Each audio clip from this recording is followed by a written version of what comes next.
Everyone, आप सब कैसे हो? आई होप सभी बढ़िया होंगे, अच्छे से होंगे और अपनी तैयारी में एक बेहतरीन तरीके से जुड़े होंगे। आप सबका फिर से एक बार स्वागत है एज फंडा में एक नई वीडियो के साथ।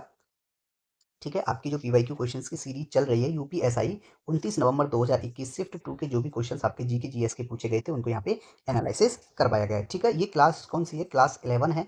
ठीक है, और टेलीग्राम चैनल जिस स्टूडेंट ने अभी तक ज्वाइन नहीं किया है वो टेलीग्राम चैनल ज्वाइन कर लीजिए। ठीक है, आपको जो है पीडीएफ नोट्स, आपको नोट्स बनाने की जरूरत नहीं है। पीडीएफ नोट्स आपको जो है प्यारे बच्चे टेलीग्राम चैनल से प्रोवाइड हो जाएंगे। ठीक है, क्विजेज भी जो है आपको टेलीग्राम चैनल पे मिल जाएगी, आप उनको अटेम्प्ट कर सकते हैं। ठीक है, नोट्स ना बनाएं क्योंकि नोट्स बनाने में आप अपना टाइम वेस्ट करेंगे। ठीक है, उससे बेटर यही रहेगा कि पीडीएफ नोट्स जो है टेलीग्राम चैनल से डाउनलोड कर लीजिए और उनको बढ़िया से पढ़िए। ठीक है, आज की क्लास स्टार्ट कर देते हैं। पहला प्रश्न है आज का प्यारे बच्चे। क्वेश्चन कहता है कि आगरा के किले को किस वर्ष में यूनेस्को विश्व धरोहर स्थल के रूप में निर्दिष्ट किया गया था? किस वर्ष जो है मेरे प्यारे बच्चे आगरे के किला को जो है यूनेस्को धरोहर में शामिल किया गया था? तो ये किया गया था आपका 1983 में। ऑप्शन नंबर जो है इसका भी राइट आंसर होगा कि 1983 में जो है मेरे प्यारे बच्चे आगरा के किले को जो है यूनेस्को विश्व धरोहर स्थल के रूप में क्या किया गया था? ये निर्दिष्ट किया गया था। ठीक है प्यारे बच्चे। अच्छा, अब मैं कुछ इंपोर्टेंट की बात करता हूँ। ठीक है, सबसे पहली बात ये मेरे प्यारे बच्चे कि प्रेजेंट में जो है, ठीक है, 2025 के अनुसार कुल स्थल यानी विश्व धरोहर स्थल, विश्व विश्व धरोहर विश्व धरोहर स्थल, ठीक है, अगर देखा जाए कुल स्थल कितने हैं प्यारे बच्चे, कुल स्थल की बात अगर की जाए तो कुल स्थल जो है वो 44 हैं। ठीक है, और जिसमें सांस्कृतिक स्थल कितने हैं? 36 हैं। ये किस स्थल की बात हो रही है? सांस्कृतिक सांस्कृतिक स्थल कितने हैं? आप कहोगे 36। ठीक है, और प्राकृतिक स्थल कितने हैं? 7 हैं। प्राकृतिक स्थल कितने हैं इसमें? प्राकृतिक स्थल कितने हैं? 7 हैं। ठीक है, और मिश्रित स्थल कितने हैं? एक है, जिसको क्या बोलते हैं? काजीरंगा राष्ट्रीय उद्यान। मिश्रित की बात करें, मिश्रित स्थल काजीरंगा राष्ट्रीय उद्यान, ठीक है, कितना है? एक। ठीक है, हो गए ना 44? क्लियर हो गया। चलिए बात करते हैं यहाँ पे हम प्यारे बच्चे, मैं बात करूंगा प्यारे बच्चे भारत में। ठीक है, भारत के पहले विश्व धरोहर स्थल, भारत के प्रथम विश्व धरोहर स्थल, विश्व धरोहर स्थल की बात कर रहा हूं मैं। ठीक है, विश्व धरोहर स्थल कब? 1983 में। भारत में जो प्रथम विश्व धरोहर स्थल कब बनाया, वो किया गया था प्यारे बच्चे, किसको बनाया गया था और कब? 1983 में जो है किस किस को जो है विश्व धरोहर में शामिल किया गया था? अजंता की गुफाएं, अजंता की गुफाएं, ठीक है, और उसमें क्या था? एलोरा की गुफाएं, और जोड़ा गया था एलोरा की गुफाएं। ठीक है, और आगरा का किला, आगरा का किला भी 1983 में जोड़ा गया था, आगरा का किला, यही तो क्वेश्चन पूछा गया है। ठीक है, और प्यारे बच्चे ताजमहल। ठीक है, कितने हो गए? अजंता की गुफाएं हो गए एक, एलोरा की गुफा दो, आगरा का किला और ताजमहल, इन चारों को जो 1983 ईस्वी में जो है मेरे प्यारे बच्चे जोड़ा गया था विश्व धरोहर स्थल में। ठीक है, अब बात करता हूं मैं प्यारे बच्चे सूर्य मंदिर, जो कहां पे है? कोणार्क में है, और उसको जो 1984 में सूर्य मंदिर, सूर्य सूर्य मंदिर को कब विश्व धरोहर में ऐड किया गया था? 1984 में। ठीक है, और हम्पी में स्मारकों का समूह, हम्पी में स्मारकों का समूह कब ऐड किया गया था प्यारे बच्चे? हम्पी में जो स्मारकों का समूह 1986 में। ठीक है, खजुराहो, खजुराहो के स्मारक की बात करूं मैं, खजुराहो खजुराहो के स्मारक, ठीक है, 1986 में ये भी। ठीक है, एलिफेंटा गुफाएं, किसकी बात कर रहा हूं मैं? एलिफेंटा गुफाएं, एलिफेंटा गुफाएं, इनको कब जोड़ा गया था प्यारे बच्चे? 1987 में। हुमायूं का मकबरा, हुमायूं का हुमायूं का मकबरा 1993 में। ठीक है, कुतुब मीनार, कुतुब मीनार 1993 में। रानी की वाव, रानी की वाव 2014 में। लाल किला परिसर, लाल किला 2007 में। ठीक है, जंतर मंतर कहाँ पे है? जयपुर में है। जंतर मंतर, जंतर मंतर कहाँ का? जयपुर। कब ऐड किया गया था प्यारे बच्चे? 2010 में। ठीक है, अगर प्राकृतिक धरोहर स्थल की बात करूं, मैंने कितने बताए आपको? 7 बताए। अगर मैं उनमें कुछ इंपोर्टेंट बात कर लूं, जैसे काजीरंगा राष्ट्रीय उद्यान है, कौन है? काजीरंगा राष्ट्रीय उद्यान। ठीक है, काजीरंगा राष्ट्रीय उद्यान, इसको कब ऐड किया गया था? 1985 में। ठीक है, अगर बात करें हम केवलादेव राष्ट्रीय उद्यान, केवलादेव केवलादेव राष्ट्रीय उद्यान, इसको कब ऐड किया गया था पहले बच्चे? 1985 में ही। ठीक है, लेकिन सुंदरवन राष्ट्रीय उद्यान को 1987 में। कौन? सुंदरवन, सुंदरवन राष्ट्रीय उद्यान कब जोड़ा गया था इसको? 1987 में। ठीक है, क्लियर हो गया? तो ऑप्शन नंबर जो है इसका बी प्यारे बच्चे राइट आंसर होगा। ठीक है, क्लियर हो गया? नेक्स्ट क्वेश्चन है आपका, किस संविधान संशोधन अधिनियम ने राष्ट्रीय आपातकाल में शब्द आंतरिक अशांति के स्थान पर जो है सशस्त्र विद्रोह को प्रतिस्थापित कर दिया है? ठीक है, तो मेरे प्यारे बच्चे सबसे पहले मैं बात करता हूं क्या, कि जो भारतीय संविधान का भाग 18 है, भाग किसकी बात कर रहा हूं मैं? भाग 18 भारतीय संविधान का, जिसमें अनुच्छेद जो है प्यारे बच्चे 352 से 360 की बात करूंगा मैं, 352 से 360 दिए गए। ठीक है, उनमें जो है आपात संबंध का प्रावधान किया गया है। किसका? आपात आपात उपबंध का प्रावधान, आपात उपबंध का प्रावधान किया गया है। ठीक है, ये आप याद रखेंगे। सबसे पहले मैं क्वेश्चन के आंसर पर ही आ रहा हूं धीरे धीरे, कि भाग 18 में जो अनुच्छेद 352 से 360 जो आपात उपबंध का प्रावधान किया गया है। 44वें संविधान संशोधन, कौन सा प्यारे बच्चे? 44वां संविधान संशोधन, 44वां संविधान संशोधन कब हुआ था प्यारे बच्चे? ये 1978 में। इसके द्वारा जो है मेरे प्यारे बच्चे अनुच्छेद इसके द्वारा अनुच्छेद कौन सा? 352 का उप अनुच्छेद 1 की बात कर रहे हैं। इसमें संशोधन करके जो है अशांति के स्थान पर सशस्त्र विद्रोह शब्द को प्रतिस्थापित किया गया था अनुच्छेद 352 के उप अनुच्छेद 1 में। तो ऑप्शन नंबर आप देखोगे, ऑप्शन नंबर जो है सी इसका राइट आंसर होगा, कि 44वें संविधान संशोधन 1978 में मेरे प्यारे बच्चे क्या किया गया था? अनुच्छेद 352 1 में, उप अनुच्छेद 1 में जो है संशोधन करके आंतरिक अशांति के स्थान पर जो सशस्त्र विद्रोह शब्द का प्रतिस्थापित किया गया था। ठीक है, क्लियर हो गया? और इसी में प्यारे बच्चे 44वें संविधान संशोधन में ही जो आपका संपत्ति का जो मौलिक अधिकार था उसको समाप्त करके विधिक अधिकार बनाया गया। इसी में संपत्ति संपत्ति के मूल अधिकार को संपत्ति के मूलाधिकार को समाप्त करके इसे क्या बना दिया प्यारे बच्चे? इसे विधिक अधिकार बनाया गया। इसे विधिक अधिकार बनाया गया। ठीक है, क्लियर है? ओके, चलिए। और मेरे प्यारे बच्चे मैं करूंगा 43 कॉन्स्टिट्यूशन अमेंडमेंट एक्ट 1977, किसकी? 43वां संविधान संशोधन, 43वां संविधान संशोधन कब हुआ था? 1977 में। इसमें जो मेरे प्यारे बच्चे इसके द्वारा क्या किया गया था? 42वें संविधान संशोधन की कुछ धाराओं को निरस्त किया गया था। ठीक है, इसके द्वारा क्या किया गया था मेरे प्यारे बच्चे? 42वें संविधान संशोधन की 42वें संविधान संशोधन की कुछ धाराओं को क्या कर दिया गया था प्यारे बच्चे? निरस्त कर दिया गया था। ठीक है, निरस्त कर दिया गया था, निरस्त कर दिया। ठीक है, ये आप याद रखेंगे। ठीक है, और एक और चीज हुई थी इसमें, राष्ट्र विरोधी कार्यकलापों को, किसको? एक क्या होता है? राष्ट्र विरोधी कार्यकलापों राष्ट्र विरोधी कार्यकलापों के संबंध में विधि बनाने की संसद की शक्ति हटा दी गई। विधि बनाने की संसद की जो शक्ति थी प्यारे बच्चे हटा दी गई थी। ठीक है, ये आपका 43 संविधान संशोधन में ही हुआ था। ठीक है प्यारे बच्चे, अगर मैं थोड़ी सी बात करूं 42वें संविधान संशोधन में, इसमें क्या क्या बहुत सारे कार्य हुए थे। ठीक है, लोकसभा और विधानसभा के जो कार्यकाल में 1 वर्ष की वृद्धि की गई थी इसमें 42वें संविधान संशोधन में। ठीक है, और केंद्र को यह अधिकार भी दिया गया कि वह जब चाहे तब जो है राज्यों में केंद्रीय सुरक्षा बलों को तैनात कर सकता है। ठीक है, ये भी आप याद रखेंगे। क्लियर है? चलिए, नेक्स्ट क्वेश्चन है मेरे प्यारे बच्चे। क्वेश्चन क्या कहता है? नेक्स्ट क्वेश्चन ये कहता है कि मोटरयान अधिनियम 1988 के अनुसार अधिनियम के तहत, ठीक है, कौन? नौसिखिया यानी लर्नर जो गाड़ी चलाना सीखते हैं को जारी किया गया लाइसेंस जो है मेरे प्यारे बच्चे कहाँ कहाँ मतलब वो जो वैलिड होगा, ये उसमें पूछा गया है। तो मेरे प्यारे बच्चे मोटरयान अधिनियम मैं बात करूं, मान लीजिए आप कार चलाना सीख रहे हैं, आपका लाइसेंस कैसा है? जो आपका मेरे प्यारे बच्चे जो आपका लाइसेंस है वो कैसा है? उस स्थिति में जो है वो लर्नर है।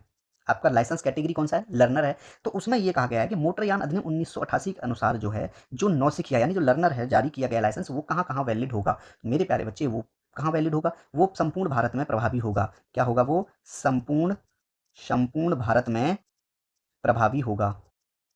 संपूर्ण भारत में प्रभावी होगा, लेकिन होगा वो ठीक है, लेकिन किस धारा के अंतर्गत? धारा 13 मोटरयान अधिनियम। किसके अंतर्गत प्यारे बच्चे? मोटरयान अधिनियम। मोटरयान अधिनियम 1988। 1988 की धारा कौन सी? 13 के अंतर्गत। ठीक है, क्लियर है? संपूर्ण भारत में जो प्रभावी होगा मोटरयान अधिनियम 1988 की धारा 13 के अंतर्गत। क्लियर हुआ? तो मैं इसकी धारा 3 की बात अगर करूं प्यारे बच्चे, किसकी बात कर रहा हूं मैं? धारा 3 में क्या दिया गया है? इसमें धारा 3 में दिया गया मेरे प्यारे बच्चे, जो चालन अनुक्ति की आवश्यकता। चालन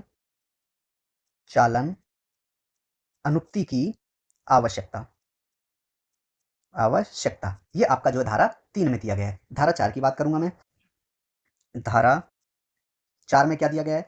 आप धारा 4 में जो प्यारे बच्चे, मोटरयान चलाने के संबंध में आयु सीमा। मोटरयान चलाने के संबंध में आयु सीमा। ठीक है, अगर कोई भी व्यक्ति जो 18 वर्ष से मेरे बच्चे कम आयु का है तो किसी सार्वजनिक स्थल पर जो है मोटरयान नहीं चलाएगा वो, ये धारा 4 कहती है। या ये कहा जाए कि अगर कोई व्यक्ति जो 16 वर्ष की आयु प्राप्त कर लेने के बाद, मतलब 16 वर्ष की आयु प्राप्त करने के बाद जो है वो सार्वजनिक स्थान पर क्या नहीं चला सकता है वो प्यारे बच्चे? कोई भी वाहन स्थान में, किसमें? सार्वजनिक स्थान में। ठीक है, कौन सी? जैसे वो होती है ना 50 सीसी से अधिक इंजन वाली, जैसे जो क्षमता वाली होती है ना, जो लोडर होती है, उनको नहीं चला सकता है 16 वर्ष से कम उम्र का व्यक्ति कोई भी। ये धारा आपकी 4 कहती है। ठीक है, धारा 6 की बात करूं मैं। धारा 6। धारा 6 क्या कहती है प्यारे बच्चे? अनुज्ञप्तियों चालन अनुज्ञप्तियों या चालन अनुज्ञप्तियां धारण करने पर निर्बंधन। अनुज्ञप्तियां धारण करने पर निर्बंधन। ठीक है, अगर मैं बात करूं धारा 8 की। धारा 8 क्या कहती है? शिक्षार्थी अनुज्ञप्ति का दिया जाना। शिक्षार्थी अनुज्ञप्ति का दिया जाना। ठीक है, ये धारा 8 कहती है। बात करेंगे आपसे हम धारा 9 की। धारा 9 क्या कहती है प्यारे बच्चे? धारा 9 कहती है कि जो चालन अनुज्ञप्ति का दिया जाना, चालन अनुज्ञप्ति का दिया जाना। ठीक है, ये इसमें दिया गया धारा 9 में। मैं धारा 11 की बात करूं। धारा 11 में क्या प्रावधान दिया गया प्यारे बच्चे? जो चालन अनुज्ञप्ति में परिवर्धन। चालन अनुज्ञप्ति में परिवर्धन। ठीक है, ठीक है प्यारे बच्चे, तो इसमें जो आप देखोगे ऑप्शन नंबर जो इसके हिसाब से भी इसका राइट आंसर है कि कोई भी अगर मोटरयान अधिनियम 1988 के अनुसार अगर कोई व्यक्ति लर्नर लाइसेंस है उसके पास, तो वो पूरे संपूर्ण भारत में प्रभावी होगा। ठीक है, चलिए नेक्स्ट क्वेश्चन है मेरे प्यारे बच्चे आपका। क्वेश्चन क्या कहता है? क्वेश्चन है कि निम्नलिखित में से कौन सा अधिनियम भारतीय संविधान के अनुच्छेद 21A के अनुसरण में भारत की संसद द्वारा अधिनियमित किया गया था? तो मेरे प्यारे बच्चे, कौन सा जो है अधिनियमित किया गया था? ये किया गया था आपका बच्चों का निःशुल्क और अनिवार्य शिक्षा का अधिकार अधिनियम 2009। ठीक है, इसको जो है क्या किया गया था? अधिनियमित किया गया था 21A के अनुसार। ठीक है, मेरे प्यारे बच्चे, भाग 3 में, भारतीय संविधान में भाग 3 में क्या दिया गया है आपको मेरे प्यारे बच्चे? क्या दिए गए हैं? मौलिक अधिकार, जिनको हम फंडामेंटल राइट्स कहते हैं, यानी मूल अधिकार दिए गए हैं। मूल अधिकार। ठीक है, क्या दिए गए हैं? मूल अधिकार दिए गए हैं। ठीक है, जो अनुच्छेद 12 से 35 तक है। ठीक है प्यारे बच्चे, क्लियर है? 12 में जो मैं बात करूं उसमें जो राज्य शब्द की परिभाषा दी गई है, लेकिन जो फंडामेंटल राइट्स हैं, राइट टू इक्वलिटी कहाँ से है? जैसे भाग भाग 3 में तो जो मूल अधिकार आपको दिए गए अनुच्छेद 12 से 35, लेकिन जो है आपको विधि के समक्ष समता का अधिकार जो है मेरे प्यारे बच्चे कहाँ से स्टार्ट किया गया है? वो आपका अनुच्छेद 13 है, तो सॉरी 14। अनुच्छेद 14 बात करूंगा मैं अब अनुच्छेद 14 की। अनुच्छेद 14 किससे संबंधित है प्यारे बच्चे? विधि के समक्ष समता। विधि के समक्ष समता। ठीक है, बात करूं मैं 15वें अनुच्छेद का। अनुच्छेद 15 की मैं यहाँ बात कर रहा हूँ मेरे प्यारे बच्चे। धर्म, मूलवंश, जाति, लिंग। धर्म, मूलवंश, जाति, लिंग और जन्म स्थान के आधार पर। लिंग और जन्म स्थान के आधार पर। जन्म स्थान के आधार पर निषेध। ठीक है, ये आपका अनुच्छेद 15 में है। अनुच्छेद 16 में क्या दिया गया है प्यारे बच्चे? लोक नियोजन। क्या दिया गया है? लोक नियोजन। लोक नियोजन। ठीक है। 17 में क्या है? अस्पृश्यता का अंत। अनुच्छेद 17 में क्या दिया गया है आपको? अस्पृश्यता का अंत। अस्पृश्यता का अंत। ठीक है। अब बात करेंगे हम यहाँ पे प्यारे बच्चे किसकी? अनुच्छेद 17 हो गया, 18 की, उपाधियों का अंत। अनुच्छेद 18 में क्या है आपका? उपाधियों का अंत। ठीक है। 19 की बात करेंगे, वाक स्वतंत्रता। अनुच्छेद 19 की बात करेंगे तो क्या दिया गया उसमें? वाक स्वतंत्रता। वाक स्वतंत्रता। वाक स्वतंत्रता। ठीक है। अपराधों के लिए दोष सिद्ध संबंध में संरक्षण। अनुच्छेद 20। अनुच्छेद 20 क्या कहता है? अपराधों के लिए, अपराधों के लिए, ठीक है, दोष सिद्धि के, दोष दोष सिद्धि के संबंध में क्या मिलेगा प्यारे बच्चे? संरक्षण। ठीक है। अब बात करेंगे हम अनुच्छेद 21 की। अनुच्छेद 21 में क्या है? प्राण एवं दैहिक स्वतंत्रता। प्राण एवं दैहिक स्वतंत्रता और संरक्षण। स्वतंत्रता। ठीक है। प्राण एवं दैहिक स्वतंत्रता का संरक्षण। ठीक है। प्रारंभिक शिक्षा का अधिकार अनुच्छेद 21(1) में है। ठीक है। आपको ये क्वेश्चन इसी से संबंधित है ना? ठीक है। अनुच्छेद 22 में, अनुच्छेद 22 में क्या है प्यारे बच्चे? कुछ दशाओं में गिरफ्तारी का गिरफ्तारी और निरोध से संरक्षण। कुछ दशाओं में, कुछ दशाओं में गिरफ्तारी और निरोध से संरक्षण।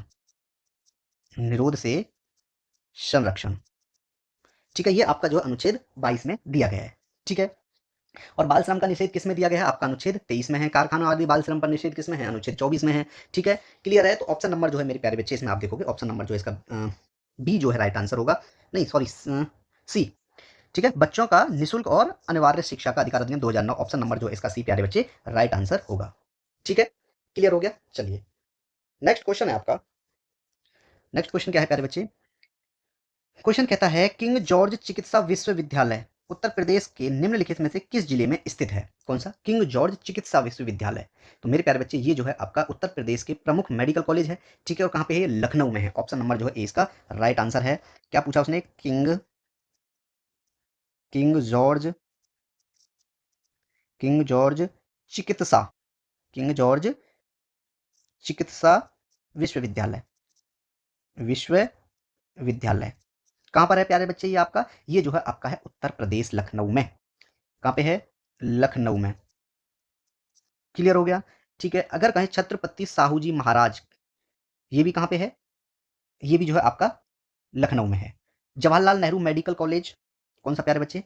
Jawaharlal Jawaharlal Nehru Jawaharlal Nehru medical college. Medical college कहाँ पे है ये आपका है प्यारे बच्चे अलीगढ़ में। कहाँ पे है? अलीगढ़ में है। ठीक है। बाबा राघवदास मेडिकल कॉलेज कहाँ पे है? Baba Baba Raghavdas Baba Raghavdas medical college. Medical college ये कहाँ पे है? गोरखपुर में। कहाँ पे है ये है आपका गोरखपुर में। एक और है सरोजनी नायडू मेडिकल कॉलेज। कौन सा है? Sarojini Naidu Sarojini Naidu medical college. Medical college ये आपका आगरा में है। कहाँ पे है? आगरा में है। ठीक है। Lala Lajpat Rai memorial medical college Meerut में है। किसकी बात कर रहा हूँ मैं?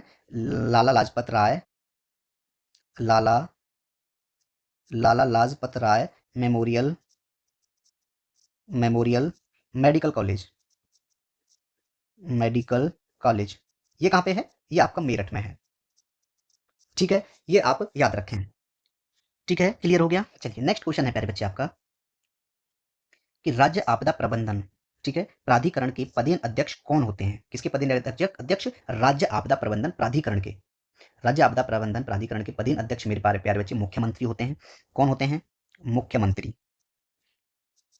ठीक है। मुख्यमंत्री होते हैं। राज्य आपदा प्रबंधन प्राधिकरण का पदेन अध्यक्ष मुख्यमंत्री होता है। ठीक है प्यारे बच्चे। क्लियर है? मैं बात करता हूं मेरे प्यारे बच्चे आपसे आपदा प्रबंधन आपदा प्रबंधन आपदा प्रबंधन अधिनियम आपदा प्रबंधन अधिनियम 2005 की। इसकी कुछ मुख्य धाराओं के बारे में जो मैं आपसे बात करता हूँ। पहले में क्या होता है कि संक्षिप्त नाम, विस्तार और प्रारंभ दिए होते हैं, दूसरी में सब कुछ परिभाषाएं दी होती हैं। अब बात करेंगे स्टार्टिंग से हम 3 की। ठीक है, धारा 3 में क्या दिया गया है? धारा 3 में है प्यारे बच्चे, राष्ट्रीय आपदा प्रबंधन प्राधिकरण की स्थापना। राष्ट्रीय आपदा प्रबंधन प्राधिकरण की स्थापना। ठीक है, ये धारा 3 में दी गई है। मैं बात करूंगा प्यारे बच्चे अब धारा, किसकी बात कर रहा हूं मैं? धारा 9 की बात करते हैं इसमें। धारा 9 में क्या दिया गया है? धारा 9 में कहते हैं प्यारे बच्चे, जो उप समितियों का गठन, उप समितियों का गठन। ठीक है, धारा 11 में क्या है? राष्ट्रीय योजना है शायद। धारा, कंफर्म हूं मैं बिल्कुल कि धारा 11 में जो है क्या दिए गए हैं? राष्ट्रीय योजना दी गई है उसमें। ठीक है, राष्ट्र की योजना, लेकिन राज्य की योजना किसमें दी गई है? धारा 23 में। धारा 23 में क्या दिया गया है? राज्य की योजना जो है धारा 23 में दी गई है। ठीक है प्यारे बच्चे, और जिला योजना किसमें है? धारा 31 में है। धारा 31 में क्या है? जिला योजना। क्या दिया गया है प्यारे बच्चे? जिला योजना। ठीक है, और मैं बात करूंगा प्यारे बच्चे धारा 38 की। धारा 38, धारा 38 क्या कहती है प्यारे बच्चे? कि राज्य सरकार द्वारा उपाय करना। राज्य सरकार द्वारा उपाय करना। राज्य सरकार द्वारा क्या करना प्यारे बच्चे? उपाय करना, ये आपका धारा 38 कहती है। ठीक है, 41 की बात करूं मैं, धारा 41। धारा 41 में क्या दिया गया है? धारा 41 में है स्थानीय प्राधिकारी के कृत्य। स्थानीय प्राधिकारी के कृत्य। ठीक है, धारा 42 की बात करूं, किसकी बात कर रहा हूं मैं? धारा 42 में क्या है? राष्ट्रीय आपदा प्रबंधन संस्थान। ठीक है, राष्ट्रीय आपदा प्रबंधन संस्थान। ठीक है, धारा 44 की बात करूं, धारा 44 में क्या कहा गया प्यारे बच्चे? जो धारा 44 में है राष्ट्रीय आपदा मोचन बल। राष्ट्रीय आपदा मोचन बल। ठीक है, और 45 की बात करूं मैं, धारा 45 की बात करूं तो क्या दिया गया है उसमें? आपका वो दिया गया है नियंत्रण, और क्या दिया गया प्यारे बच्चे? निदेशन आदि। ठीक है, अगर मैं बात करूं प्यारे बच्चे 50 की, धारा अगर 50 की बात करूं तो क्या दिया गया है उसमें? धारा 50 में दिया गया है आपात उपापन और लेखा जोखा। ठीक है, और मिथ्या दावे के लिए दंड किसमें है? 52 में है। धारा 52 में किस चीज के लिए दंड का प्रावधान किया गया है मेरे प्यारे बच्चे? मिथ्या दावे का दंड दिया गया है, मिथ्या दावे के लिए दंड। ठीक है, और अपराधों का संज्ञान किसमें है? 60 में है। धारा 60 में क्या है प्यारे बच्चे? अपराधों का संज्ञान। 61 की बात करूं मैं, ठीक है, धारा 61 किससे संबंधित है प्यारे बच्चे? आप कहोगे सर, जो विभेद का प्रतिषेध,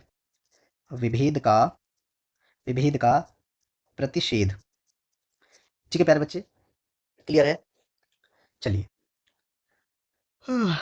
तो साथ के साथ जो है ना, नोट्स तो आपको बनाने की खैर मैं कहूँगा ही नहीं, क्योंकि पीडीएफ नोट्स जो आप डाउनलोड कर लीजिए उसमें से, टेलीग्राम चैनल पे से। ठीक है, इसमें कुल जो 79 धारा दी गई हैं, ये बात आप याद रखेंगे। ठीक है, 70 की बात और कर लेता हूँ मैं। धारा 70 में क्या दिया गया है? धारा 70 में है आपकी वार्षिक रिपोर्ट। क्या है? वार्षिक रिपोर्ट। ठीक है, वार्षिक रिपोर्ट दी गई है। ठीक है, और विनियम बनाने की शक्ति जो आपका 76 में है। क्लियर है? तो इसके अनुसार जो है मेरे प्यारे बच्चे, कि जो राज्य आपदा प्रबंधन प्राधिकरण के पदेन अध्यक्ष कौन होते हैं? वो आपके कौन होते हैं प्यारे बच्चे? मुख्यमंत्री होते हैं। ऑप्शन नंबर जो है इसका सी राइट आंसर होगा।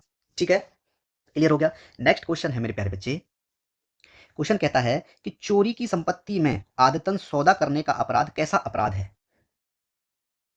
कैसा अपराध है प्यारे बच्चे ये? तो आप कहोगे सर ये एक तो संज्ञेय है और एक गैर जमानती है। ठीक है, ये बात याद रखेंगे कि जो चोरी की संपत्ति में आदतन सौदा करना कैसा अपराध है? संज्ञेय और गैर जमानती अपराध है। ठीक है, क्लियर है? पहले जो है आपको बता दिया मैंने, ऑप्शन नंबर जो है इसका प्यारे बच्चे डी राइट आंसर है। ठीक है, ठीक है प्यारे बच्चे, कि जो है ये क्या है, चोरी की संपत्ति में आदतन सौदा करने का जो अपराध है वो संज्ञेय और गैर जमानती अपराध है। पहले जो है आपका भारतीय दंड संहिता चलती थी, लेकिन अब आपकी क्या है, भारतीय न्याय संहिता है। भारतीय भारतीय न्याय संहिता, ठीक है। भारतीय न्याय संहिता, जिसको शॉर्ट में क्या बोलते हैं इंग्लिश में हम, BNS, ठीक है। इसकी धारा, कौन सी धारा प्यारे बच्चे, 317 के तहत, 317 के तहत प्यारे बच्चे क्या माना जाएगा, वो संज्ञेय और गैर जमानती अपराध माना जाएगा, ठीक है।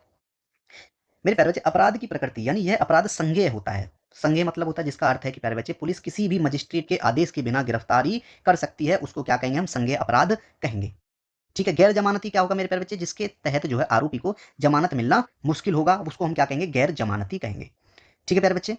क्लियर है। 317 के अंतर्गत जो भारतीय न्याय संहिता की धारा 317 के अंदर चोरी की संपत्ति में अनादतन सौदा करने का अपराध क्या है, संज्ञेय और गैर जमानती है। अब मैं बात करूं मेरे प्यारे बच्चे, धारा 318 में क्या परिभाषित किया गया प्यारे बच्चे, धोखाधड़ी को।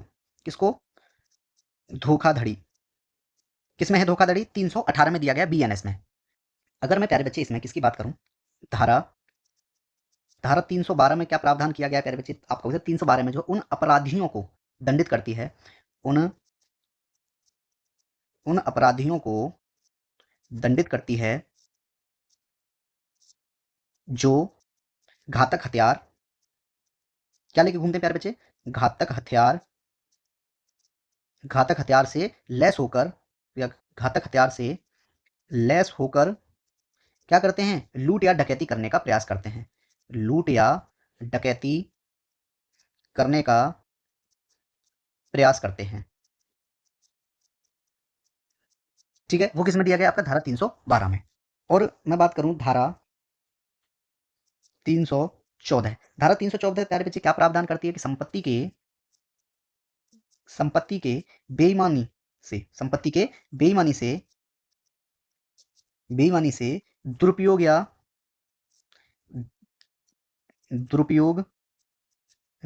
या गबन से संबंधित, ठीक है। तो ऑप्शन नंबर जो इस हिसाब से आपका आंसर नंबर डी है, ठीक है। कैसा अपराध है ये, संज्ञेय और गैर जमानती अपराध है, भारतीय न्याय संहिता की धारा 317 के अंतर्गत, ठीक है। चलिए नेक्स्ट क्वेश्चन है मेरे प्यारे बच्चे, आपका क्वेश्चन कहता है, क्या कहता है क्वेश्चन, कि भूमि अधिग्रहण पुनर्वास और पुनर्स्थापन अधिनियम 2013 में उचित मुआवजे और पारदर्शिता के अधिकार के तहत कई क्या किया गया था, विस्थापनों के मामले में अतिरिक्त मुआवजे के भुगतान का प्रावधान किस धारा के तहत प्रदान किया गया है। तो मेरे प्यारे बच्चे, भूमि अधिग्रहण पुनर्वास और पुनर्स्थापन अधिनियम 2013 में जो उचित मुआवजे और जो पारदर्शी के अधिकार के तहत विस्थापनों के मामले में मेरे प्यारे बच्चे अतिरिक्त जो मुआवजा है वो भुगतान धारा 39 में किया गया है। ऑप्शन नंबर ए इसका राइट आंसर है, ठीक है। क्लियर है, ऑप्शन नंबर ए यानी धारा 39, ठीक है। अब आपका एक ऑप्शन दिया गया है क्या, 10, ऑप्शन नंबर बी है कि धारा 10, धारा 10 किससे संबंधित है प्यारे बच्चे, धारा 10 क्या प्रावधान करती है, खाद्य सुरक्षा के संबंध में। किसके संबंध में है, खाद्य सुरक्षा के रक्षोपाय के लिए विशेष उपबंध, आपके किस में दिए गए हैं, धारा 10 में दिए गए हैं, ठीक है।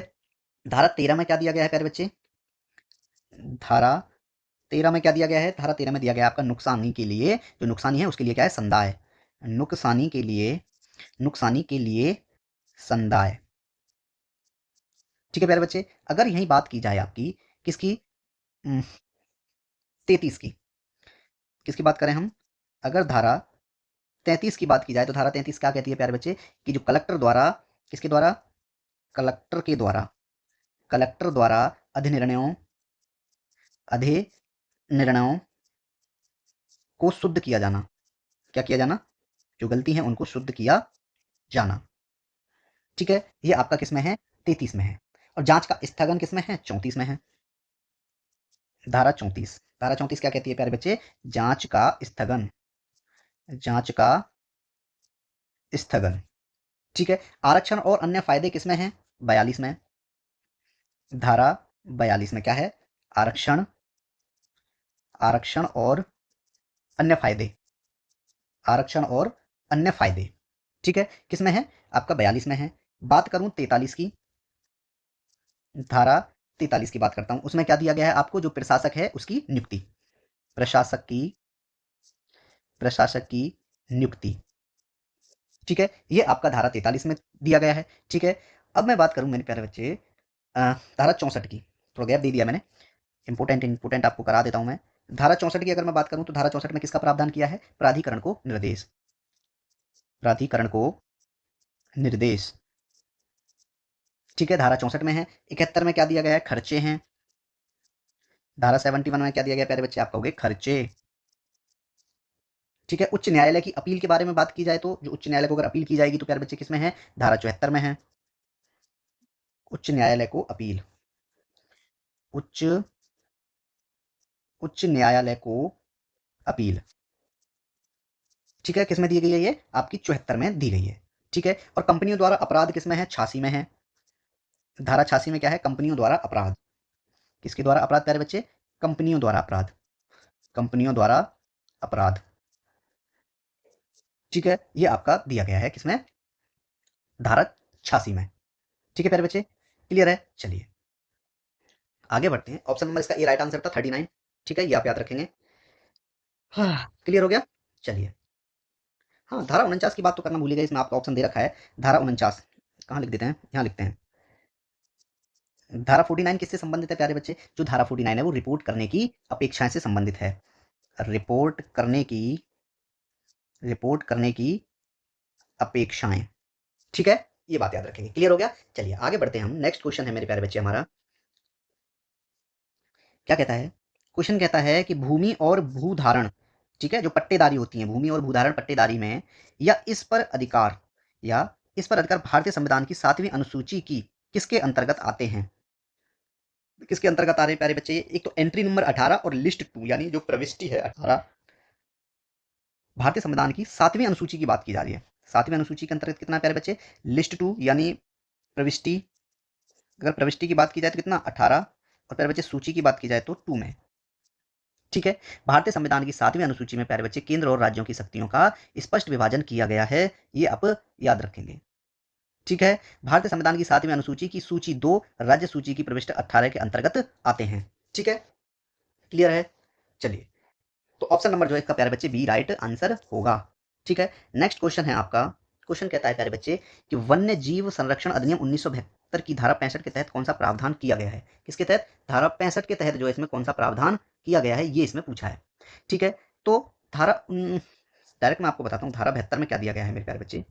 धारा 72 में जो है मेरे प्यारे बच्चे दिया गया है कि केंद्र शासित प्रदेश कौन? अंडमान और निकोबार द्वीप समूह के, निकोबार द्वीप समूह की अनुसूचित जनजातियों के शिकार के अधिकारों की रक्षा करता है। ऑप्शन नंबर जो आपका डी राइट आंसर है। ठीक है, क्लियर है? धारा 65 यही आपका प्रावधान करती है, वन्यजीव संरक्षण अधिनियम 1972।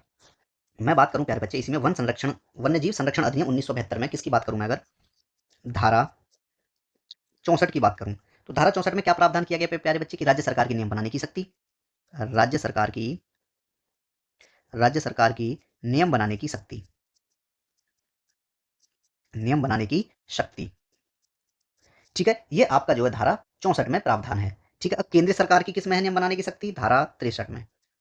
धारा 63 में क्या है प्यारे बच्चे? केंद्र सरकार की, केंद्रीय सरकार की नियम बनाने की शक्ति। ठीक है, बनाने की, सरकार की नियम बनाने की, नियम बनाने की शक्ति। ठीक है, अब मैं यहाँ बात करूं थोड़ी सी धारा 62 की और कर लेता हूं, स्पेस है मेरे पास इतना। ठीक है, धारा 62 में क्या है प्यारे बच्चे? कुछ वन्य जीव या कुछ वन्य प्राणियों, कुछ वन्य प्राणियों, ठीक है, जैसे कपीड़क जंतु घोषित किया जाना, कुछ वन्य प्राणियों, कपीडक बोलते हैं उसको, कपीडक, कपीडक जंतु घोषित किया जाना, जंतु घोषित किया जाना। ठीक है, ये आपका जो है धारा किसमें है प्यारे बच्चे? 62 में है। ठीक है, अधिकारियों का लोक सेवक होना किसमें है? धारा 59 में है।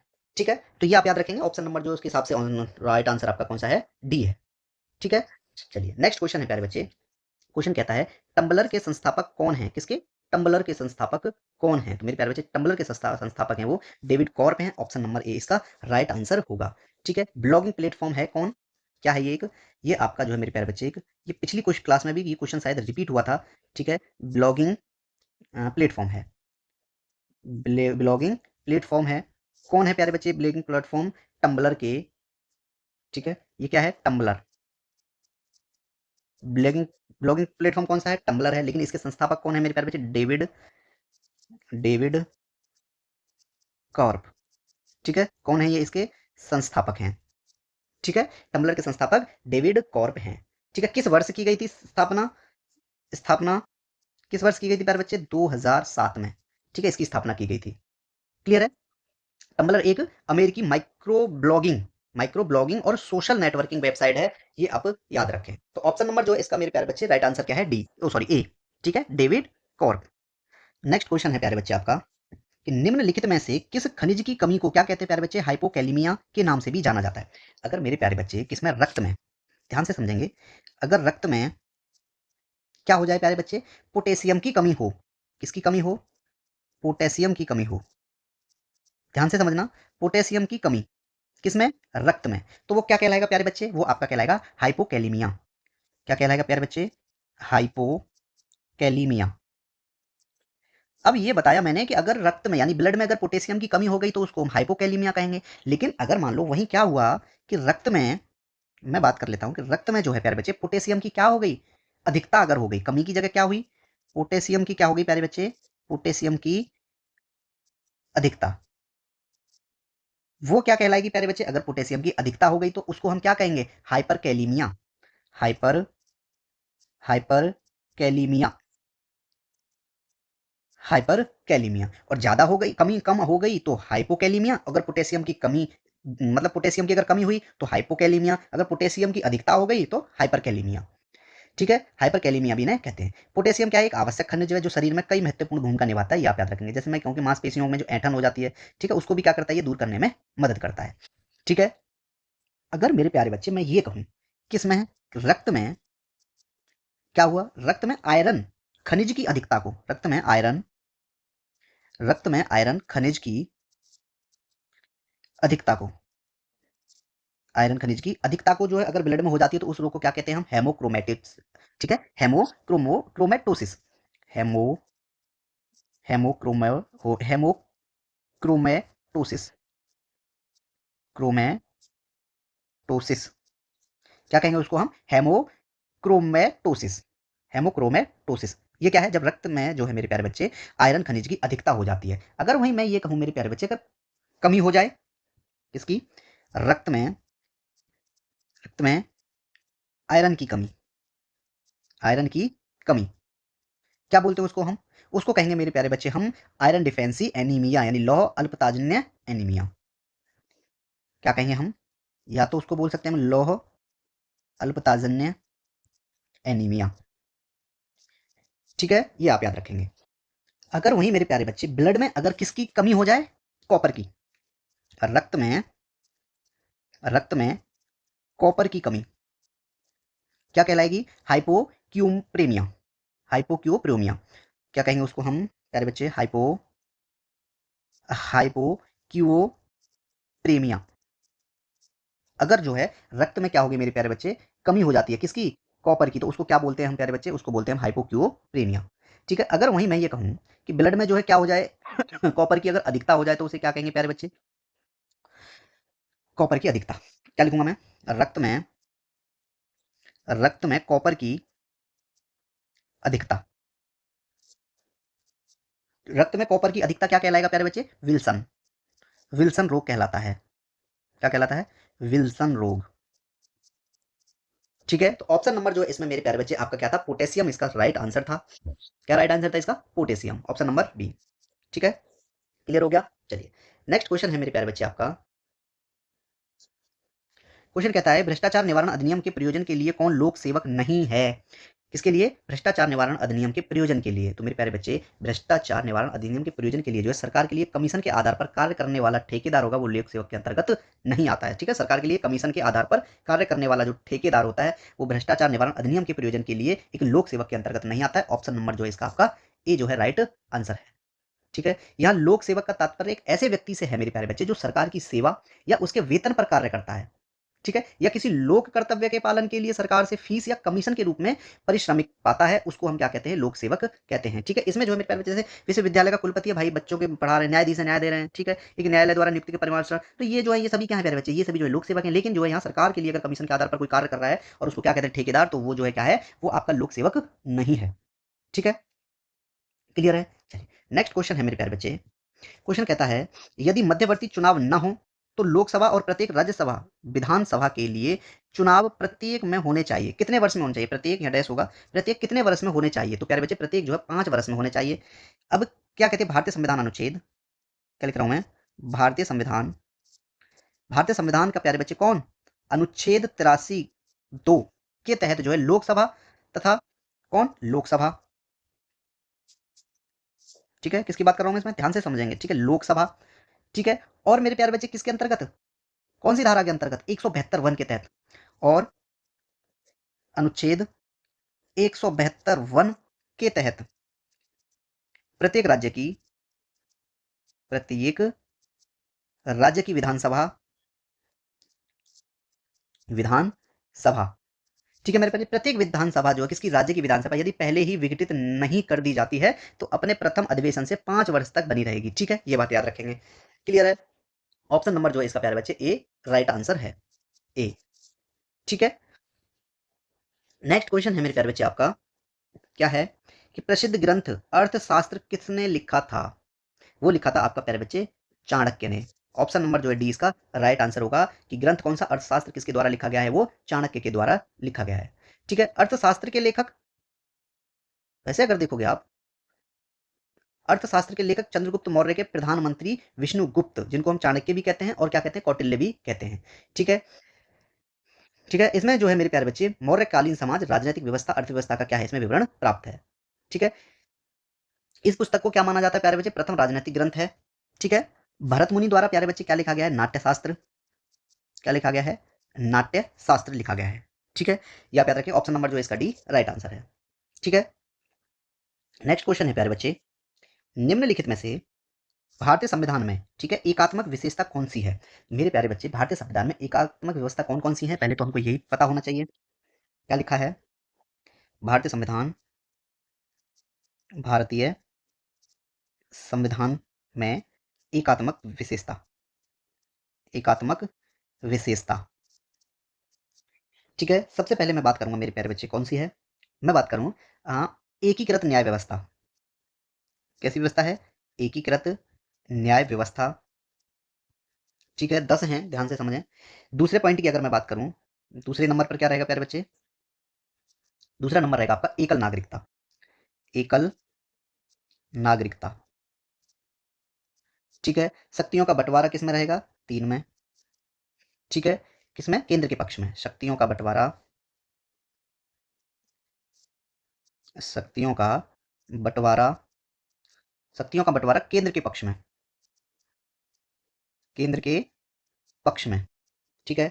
फोर्थ नेक्स्ट क्या रहेगा, संघ तथा राज्य के लिए एक ही संविधान होगा, किसके लिए, संघ तथा राज्य के लिए, राज्य के लिए एक ही संविधान, के लिए एक ही क्या होगा, संविधान होगा, किस किस के लिए, संघ और राज्य दोनों के लिए जो है एक ही संविधान होगा, ठीक है। सीमाओं के नाम और उनके परिवर्तन किसमें है, 5 में है, क्या दिया है, केंद्र सरकार द्वारा राज्य, केंद्र, केंद्र सरकार, केंद्र सरकार द्वारा राज्य, ठीक है, कौन, केंद्र सरकार द्वारा राज्य की सीमाओं, राज्य की राज्य की सीमाओं तथा नाम में परिवर्तन, तथा नाम में परिवर्तन, नाम में परिवर्तन किसमें दिया गया है, 5 में, ठीक है।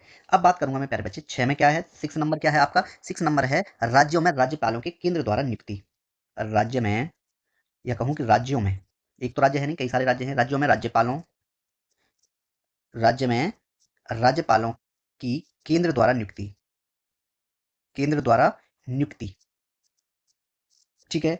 अब हम बात करेंगे 7वें नंबर पे, 7वां नंबर हमारा क्या रहेगा प्यारे बच्चे, वो रहेगा आपात उपबंध, आपात उपबंध, ठीक है। 8वें नंबर की बात करूंगा तो क्या रहेगा उसमें, सुपरिवर्तनशील संविधान, ठीक है, क्या रहेगा, सुपरिवर्तनशील, सुपरिवर्तनशील संविधान। 9th नंबर की बात करेंगे तो क्या रहेगा उसमें, अपशिष्ट शक्तियां, ठीक है, किसके, केंद्र के अधिकार क्षेत्र में होना, अवशिष्ट, अवशिष्ट शक्तियां केंद्र के, केंद्र के अधिकार क्षेत्र में होना, अधिकार क्षेत्र में होना, ठीक है। नेक्स्ट है आपका 10 में क्या रहेगा प्यारे बच्चे, अखिल भारतीय लोक सेवाएं। अखिल भारतीय लोक सेवाएं, इनमें से आप देखोगे मेरे प्यारे बच्चे, अब ये क्या है, मैंने आपको जो लिखवाया है भारतीय संविधान की एकात्मक विशेषताएं हैं, ठीक है। उसमें देखोगे आप ऑप्शन नंबर जो है बी, एकीकृत न्यायपालिका दिया गया है ना, एकीकृत न्याय व्यवस्था या न्यायपालिका, तो ऑप्शन नंबर जो है इसका बी राइट आंसर है। कहां दिया गया है ये आपका एकीकृत, फर्स्ट पॉइंट पर ही दिया गया है, ठीक है। क्लियर हो गया। चलिए नेक्स्ट क्वेश्चन है प्यारे बच्चे आपका, नियंत्रक, ठीक है, कौन, नियंत्रक और महालेखा परीक्षक का वेतन किसके वेतन के बराबर होता है। मेरे प्यारे बच्चे, भारतीय संविधान के अनुच्छेद 148 की बात करूं मैं, इसके तहत जो भारत का एक नियंत्रक महालेखा परीक्षक होता है, ठीक है, जिसकी नियुक्ति कौन करता है, राष्ट्रपति द्वारा की जाती है, तो इसका जो वेतन जो होता है प्यारे बच्चे, वो उच्चतम न्यायालय के न्यायाधीश के बराबर होता है, ठीक है। तो ऑप्शन नंबर इसमें जो है मेरे प्यारे बच्चे बी इसका राइट आंसर होगा, कि भारतीय संविधान के अनुच्छेद में क्या मैं कहूंगी 148 के तहत प्यारे बच्चे भारत का एक नियंत्रक महालेखा परीक्षा, ठीक है, किसके अंतर्गत 148, ठीक है। ठीक है प्यारे बच्चे, नियंत्रक और महालेखा जो परीक्षक होगा उसका वेतन जो है उच्चतम न्यायालय के न्यायाधीश के बराबर होगा। क्लियर है। मैं बात करूंगा 148 की, अनुच्छेद 148 में क्या दिया गया है मेरे प्यारे बच्चे, अनुच्छेद 148 में कहा गया भारत का नियंत्रक महालेखा परीक्षक होगा, भारत का भारत का नियंत्रक महालेखा परीक्षक, महालेखा महालेखा परीक्षक, ठीक है। नियंत्रक महालेखा परीक्षक के कृत्य और प्यारे बच्चे शक्तियां किसमें दी गई हैं, 149 में, अनुच्छेद 149 में क्या दिया गया है, नियंत्रक नियंत्रक महालेखा परीक्षक, महालेखा महालेखा परीक्षक के कर्तव्य और शक्तियां, कर्तव्य और शक्तियां, ठीक है। मैं बात करूंगा अब आपका अनुच्छेद 150। अनुच्छेद 150 क्या कहता है प्यारे बच्चे, जो संघ के और राज्यों के, जो संघ के और राज्यों के लेखाओं का प्रारूप, संघ के राज्यों के लेखाओं का प्रारूप, ठीक है। बात करूं मैं अब आपकी अनुच्छेद 151 में क्या दिया गया है, संपरीक्षा प्रतिवेदन, संपरीक्षा प्रतिवेदन किसमें दिया गया है, ये अनुच्छेद 151 में दिया गया है, ठीक है। और ये जो है मेरे प्यारे बच्चे जो मैंने आपको बताए हैं 148, 49, 50, 51, ये तीनों जो है मेरे प्यारे बच्चे, चारों जो है किसमें है, ये आपका अध्याय 5 है, किस अध्याय में है ये, अध्याय किसमें है, 5 में है ये सभी। और मेरे प्यारे बच्चे भारत का नियंत्रक महालेखा परीक्षा, अध्याय 5 में क्या है, भारत का नियंत्रक नियंत्रक महालेखा परीक्षक, महालेखा परीक्षक, ठीक है, controller and auditor general of India, 148 से 51 इसमें दिया गया है, ठीक है। क्लियर हो गया। चलिए नेक्स्ट क्वेश्चन क्या कहता है प्यारे बच्चे, नेक्स्ट क्वेश्चन है हमारा कि घास में निम्नलिखित में से कौन सा पदार्थ अधिक मात्रा में पाया जाता है। मेरे प्यारे बच्चे घास में किसकी बात हो रही है, ग्रास की बात हो रही है, तो घास में प्यारे बच्चे क्या पाया जाता है, घास में सबसे ज्यादा जो पाया जाता है प्यारे बच्चे वो सेलुलोज पाया जाता है। क्या पाया जाता है घास में सबसे ज्यादा, सेलुलोज। क्लोरोफिल भी होता है क्योंकि पत्तियां हरी होती हैं घास की, तो इसलिए उसमें क्लोरोफिल भी होता है, लेकिन सेलुलोज सबसे ज्यादा पाया जाता है, ठीक है, अधिक मात्रा में होता है, ठीक है। घास क्या है मेरे प्यारे बच्चे, ये जो घास है आपकी ये क्या है, ये एक पत्री है, एक बीज पत्री, एक एक बीज पत्री हरा पौधा है, एक बीज पत्री हरा पौधा है, ठीक है। ये बात याद रखेंगे। क्लियर है। चलिए इसमें जो है ऑप्शन नंबर जो प्यारे बच्चे डी इसका राइट आंसर रहेगा, ठीक है। उन्हें क्लोरोफिल भी होती है उसमें, क्योंकि पत्तियां घास की पत्तियां हरी होती हैं, ठीक है, लेकिन उसने पूछा सबसे अधिक मात्रा में क्या पाया जाता है, तो सेलुलोज पाया जाता है, ठीक है।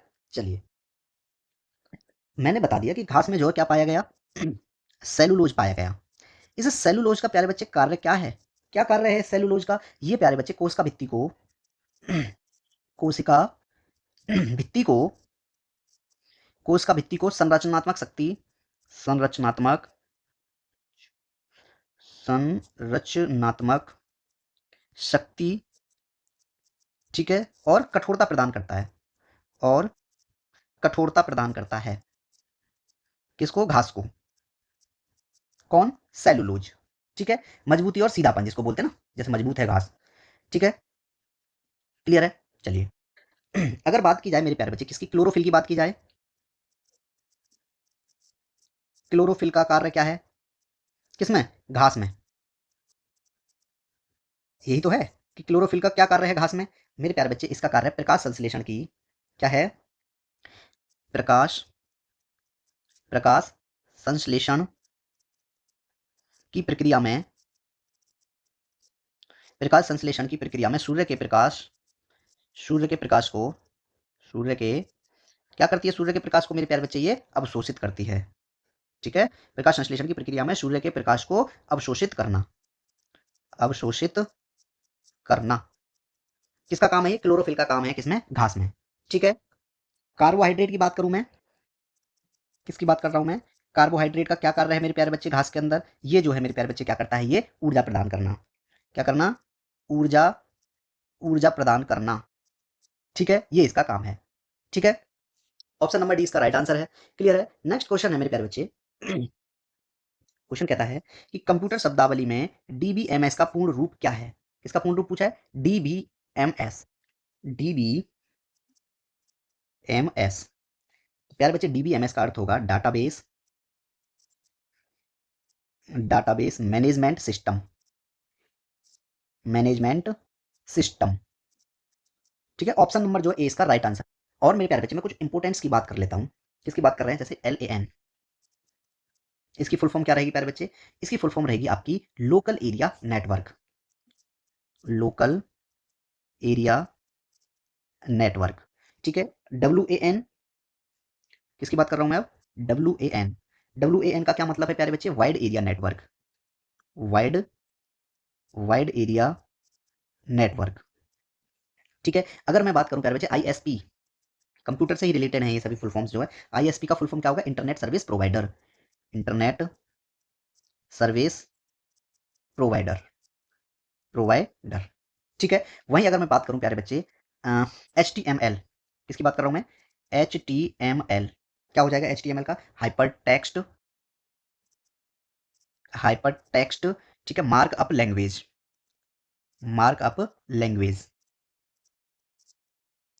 ठीक है, ये हो गई HTML की। API की बात करूं मैं, किसकी बात कर रहा हूं मैं, API की फुल फॉर्म क्या हो जाएगी मेरे प्यारे बच्चे, API यानी application programming interface, application programming interface. ठीक है, API हो गया। URL की बात करूं, URL यानी uniform resource locator, uniform resource locator. ठीक है, और बात कर लेते हैं जैसे रैम, किसकी बात करें हम, RAM random access memory, random access memory. ठीक है, और किसकी बात कर लेते हैं हम यहाँ पे, LCD फॉर्म क्या है, लिक्विड क्रिस्टल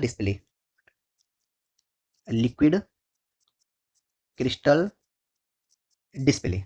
ठीक है, और CPU, किसकी बात और कर रहा हूं मैं, CPU की फुल फॉर्म क्या हो जाएगी मेरे प्यारे बच्चे, सेंट्रल प्रोसेसिंग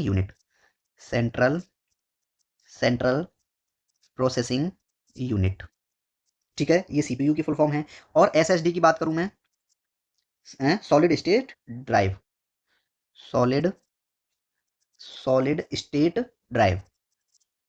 ठीक है, क्लियर हो गया। चलिए, हाँ, रोम की भी बात कर लेता हूं, ROM, रैम की बता दिया है, रोम यानी रीड ओनली मेमोरी। ठीक है प्यारे बच्चे, ये रोम की फुल फॉर्म, ये कंप्यूटर से रिलेटेड आपकी जो इंपोर्टेंट है फुल फॉर्म्स जो मैंने आपको करा दिए। ठीक है, क्लियर हो गया यहाँ पे। नेक्स्ट क्वेश्चन है मेरे प्यारे बच्चे आपका कि भारत का पहला वायसराय कौन था। तो मेरे प्यारे बच्चे जो भारत का पहला वायसराय था वो कौन था, लॉर्ड कैनिंग। ये क्वेश्चन भी 2 बार रिपीट हुआ है। ऑप्शन नंबर जो है सी इसका राइट आंसर है। लॉर्ड कैनिंग का कार्यकाल जो है 1856 से मेरे प्यारे बच्चे 1862 तक जो है भारत में कंपनी द्वारा नियुक्त अंतिम गवर्नर जनरल था। ठीक है, क्लियर है, लॉर्ड कैनिंग पहला वायसराय। ठीक है, 1857 का विद्रोह हुआ था इस कार्यकाल में। ठीक है, ये भी बात याद रखेंगे आप, इनके कार्यकाल में 1857 का विद्रोह भी हुआ था। ठीक है, इंडियन हाईकोर्ट एक्ट 1861 द्वारा जो बम्बई, कलकत्ता और मद्रास में एक एक उच्च न्यायालय की स्थापना की जो है इन्होंने और किया था। ठीक है, और विधवा पुनर्विवाह एक्ट 1856 भी इन्हीं के द्वारा लागू किया गया था। कौन सा, विधवा पुनर्विवाह अधिनियम कब आया था, ये 1856 में लाए थे, कौन, लॉर्ड कैनिंग द्वारा। ठीक है, क्लियर है। ठीक है, लॉर्ड डलहौजी के शासनकाल में मेरे प्यारे बच्चे 16 अप्रैल इनके शासनकाल में 16 अप्रैल 1853 को, ठीक है, मुंबई से थाने के बीच, ठीक है, पहली ट्रेन चली। पहली ट्रेन चली। कितना किलोमीटर डिस्टेंस थी प्यारे बच्चों की? 34।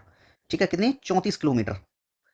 34 किलोमीटर, ठीक है। 13 बोगी थी जिसमें 400 यात्री इसी यात्रा में सवार हुए थे। ठीक है, ये बात याद रखेंगे। क्लियर हो गया। नेक्स्ट क्वेश्चन है मेरे प्यारे बच्चे। क्वेश्चन क्या कहता है कि निम्नलिखित में से किसने निदेशक तत्वों और मौलिक अधिकारों को संविधान की आत्मा के रूप में वर्णित किया गया है? मेरे प्यारे बच्चे, वो किसके द्वारा किया गया था? ग्रानविले ऑस्टिन द्वारा। ऑप्शन नंबर इसका भी राइट आंसर होगा। ठीक है, क्लियर है, ये आप याद रखेंगे। अब मैं बात करूं मेरे प्यारे बच्चे किसकी, किसमें कुछ है? आइवर जेनिंग्स की बात करता हूं मैं। सर आइवर जेनिंग्स, यानी विश्व का विशालतम संविधान है। इन्होंने क्या कहा था? कहा विश्व का, विश्व का क्या है प्यारे बच्चे? विशालतम संविधान इन्होंने कहा था। विशालतम संविधान, ठीक है, ये कहा था इन्होंने, विशालतम संविधान है। ठीक है। हुँ, और कुछ बताने की इसमें है? हम्म, ठीक है, तो ऑप्शन नंबर जो है इसका प्यारे बच्चे राइट आंसर कौन सा है? बी इसका राइट आंसर है। ठीक है।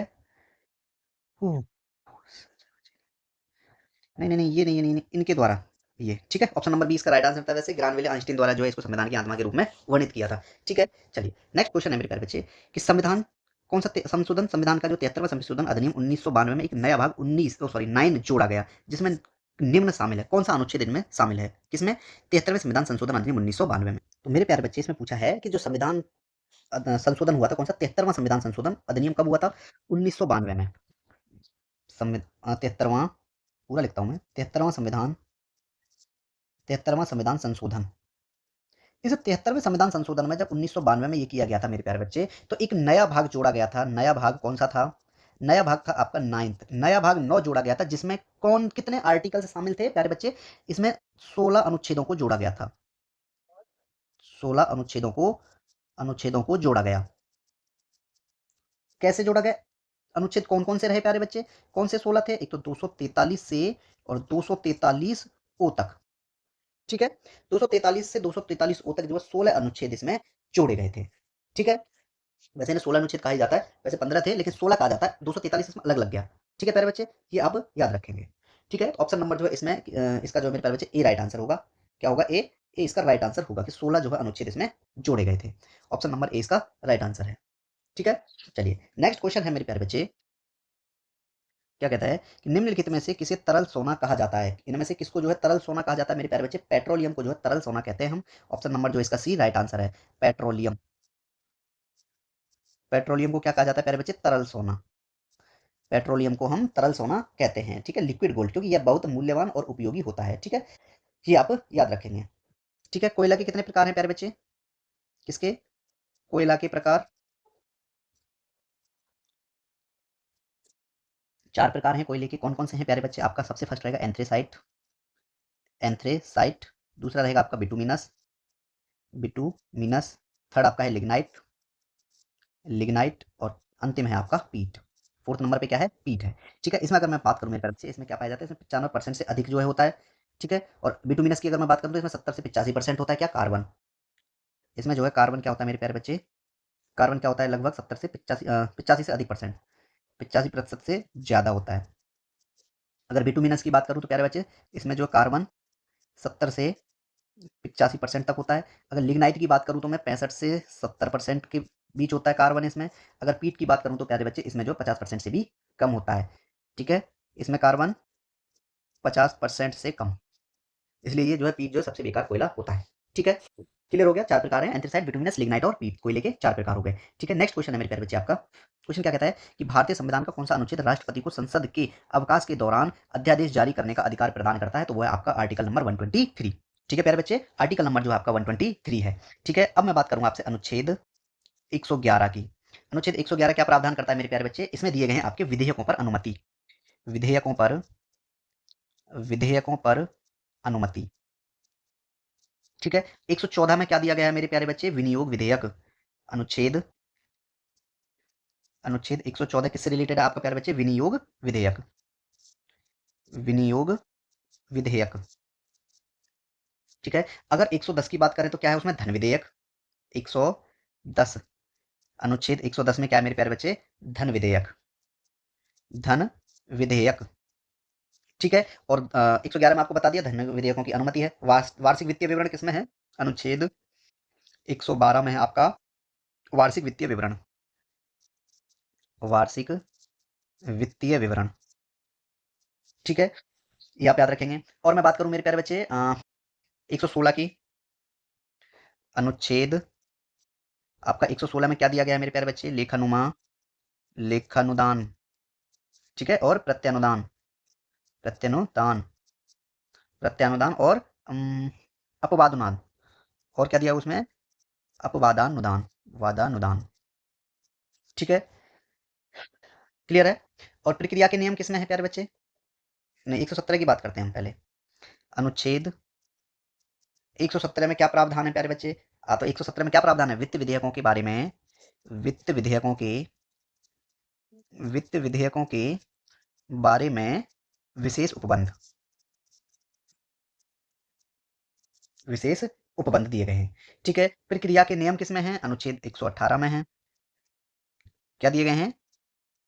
प्रक्रिया के नियम, ठीक है। तो ऑप्शन नंबर जो इसका डी राइट आंसर था, आर्टिकल नंबर 123, ठीक है प्यारे बच्चे।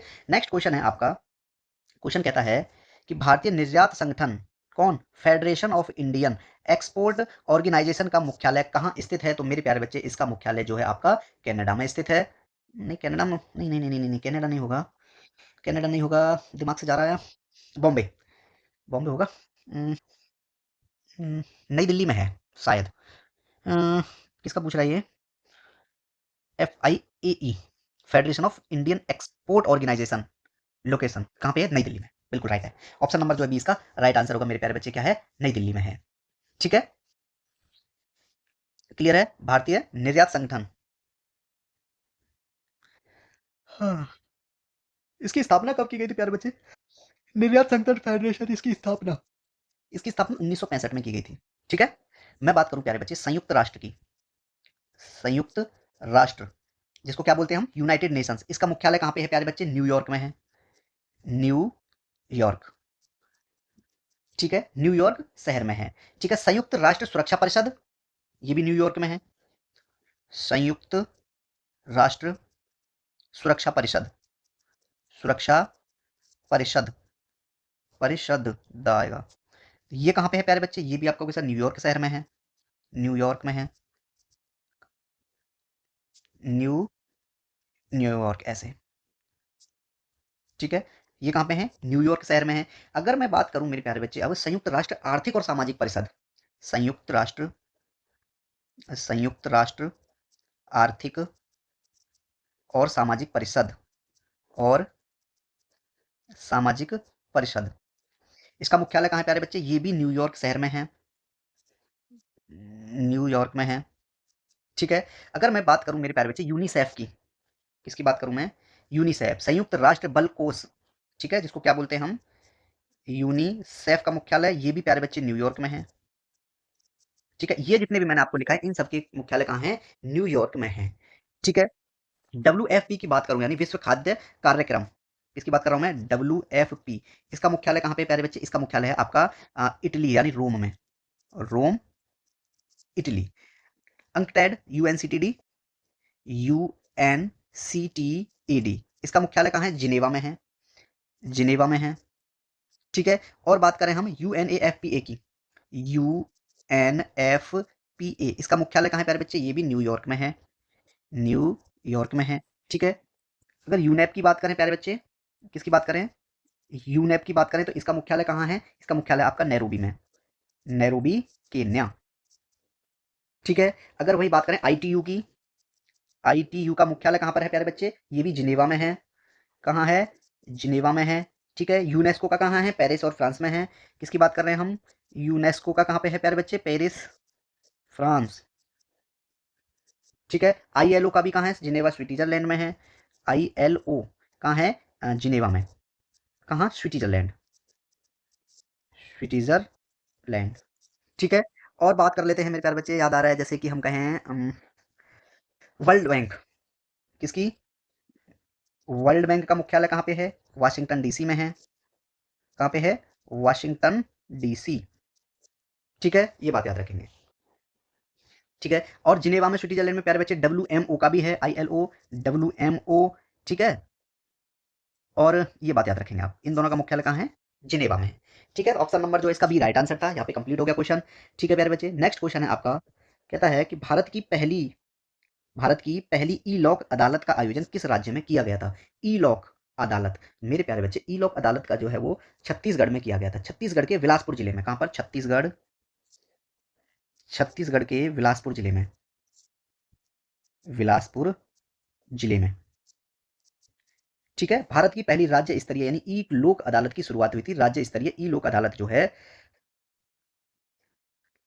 छत्तीसगढ़ में उच्च न्यायालय में आयोजित हुई। कब? 11 जुलाई।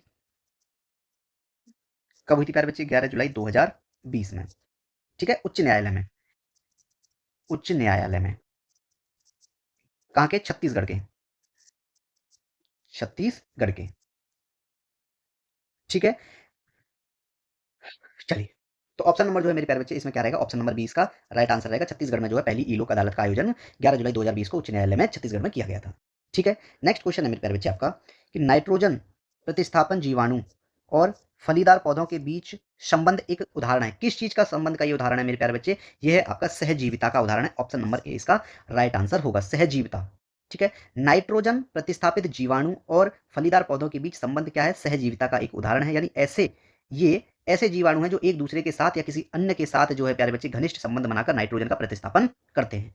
ठीक है, कैसे हैं ये ऐसे जीवाणु हैं, ये ऐसे ये ऐसे जीवाणु हैं जो एक दूसरे के साथ जो जो एक दूसरे के साथ क्या करते हैं प्यारे बच्चे?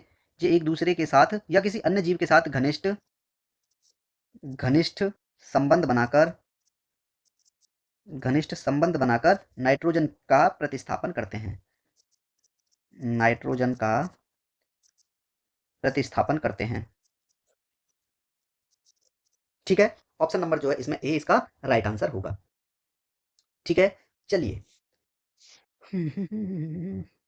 नेक्स्ट क्वेश्चन है आपका कि वर्तमान में भारत में कितनी कैबिनेट समितियां कार्यरत हैं? तो मेरे प्यारे बच्चे, वर्तमान में भारत में कितनी कैबिनेट समितियां हैं? 8 हैं। ऑप्शन नंबर जो इसका डी राइट आंसर है। और वो 8 कौन कौन सी है प्यारे बच्चे?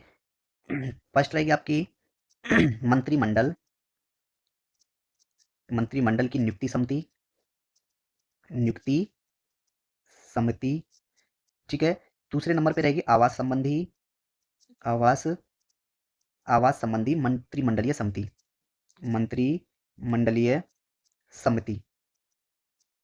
ठीक है, थर्ड नंबर पे रहेगी आपकी संसदीय मामलों वाली। किसके वाली? संसदीय संसदीय मामलों की मंत्रिमंडल समिति है। ठीक है, पांचवें नंबर पे नहीं, सॉरी, चौथे नंबर पे रहेगा आपका आर्थिक मामलों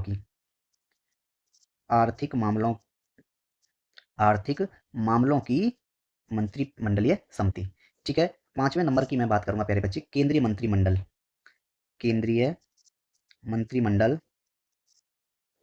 केंद्रीय मंत्रिमंडल की सुरक्षा समिति। ठीक है, केंद्रीय मंत्रिमंडल की सुरक्षा समिति। छठवें नंबर की मैं बात करूंगा मेरे प्यारे बच्चे, राजनीतिक मामलों की राजनीतिक राजनीतिक मामलों की राजनीतिक मामलों की मंत्रिमंडलीय समिति। ठीक है, सातवें नंबर पे बात करूंगा प्यारे बच्चे निवेश और विकास पर। निवेश और विकास निवेश और विकास पर मंत्रिमंडलीय समिति। ठीक है, अब आएगा आपका रोजगार और कौशल विकास। रोजगार रोजगार और कौशल विकास रोजगार और कौशल विकास। ठीक है, पर मंत्रिमंडलीय समिति।